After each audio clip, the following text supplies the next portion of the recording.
Wow, was that a thrilling, electrifying, rewarding ride or what? So let me show you the odometer so far on this Toursor. Okay, so you can see there the distance is 295.7 miles, almost 300 miles so far on this Toursor E8 Pro scooter. Let me go this way. I don't know if the lighting is better this way. All right. And I hate to admit this, but I think I might be more in love. I might like this Toursor scooter better than my Maike over here. I was just super thrilled and gratified by the Maike. I was really satisfied with its performance, with its quality, with its price, customer service. But I think after 300 miles with the Toursor, I'm gonna have to give the edge to this one, and I'm gonna tell you exactly why, okay, right now. Unsurprisingly, the Toursor scooter does come with some minor flaws, and I'm gonna get those out of the way right now.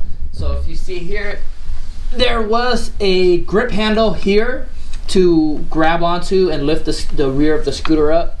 I removed that altogether because it was taking up valuable deck real estate, because when you're riding you want to have as much space as possible to adjust and reposition your feet. That grip handle was in the way. I don't know why they have it back there. I wish the grip handle would be back here instead. Another complaint I have is how little travel the brake levers have.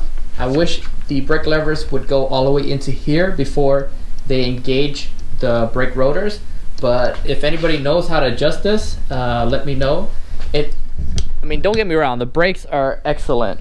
They're very effective at stopping you, and they don't lock up, but it's just the travel here. What's up with this travel? There's very little pull before the travel of this lever ends. And if you have been following my video series on this Toursor scooter, you would know that my biggest gripe is how the front suspension bottoms out. There's not enough gap between the wheel and the top of the fender here. Here you can see the salient difference of before and after. Before, the stock condition of the spring shock absorbers, and after, when I adjusted the shock absorber to give it more stiffness so it doesn't bottom out.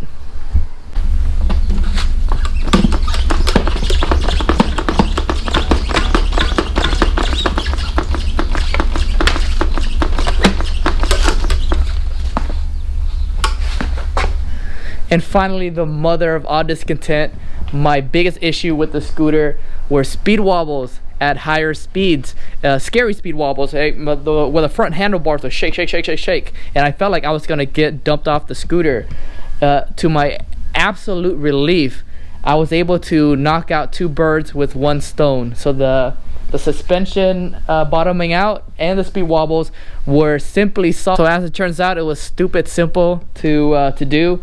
What you're gonna need to do is first remove these 2 screws, these 2 hex screws, and take off the brake calipers itself, and then remove this nut and this hex nut over here.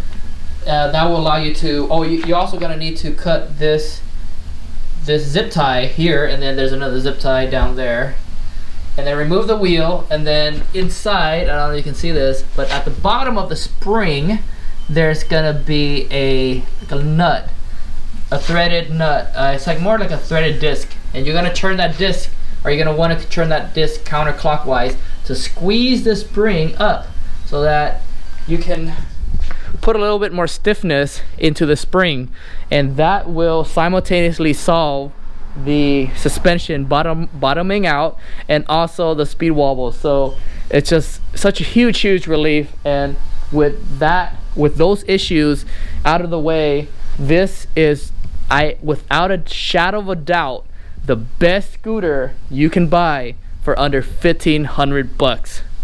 So what I suspected happened was there wasn't enough gap between the wheel and the top of the front assembly.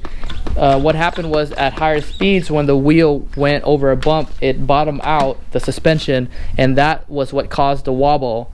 And now that there's this ample gap there, it doesn't bottom out anymore. The suspension doesn't bottom out, so the wobbles are pretty much non-existent. They're a thing of the past now.